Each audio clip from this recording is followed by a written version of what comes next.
شوفوا واش لقاو في عنابة خاوتي في اثناء الحفريات تاع هيبان.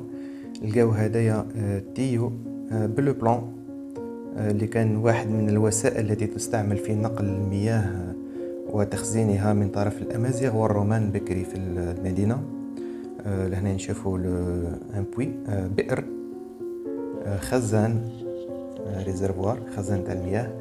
ولهنا نشوفوا لاغورغون في بلاصتها، اللي كانت فيها قبل ما تسرق وتسترجعها الجزائر وترجع اليوم للمتحف، متحف يابان.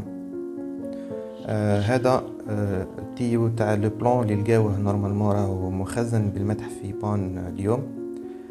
التيوات هذوما تاع لو بلان تخلوا عليهم هنا مبقاوش يخدموا بهم، جو بونس لاسباب صحيه.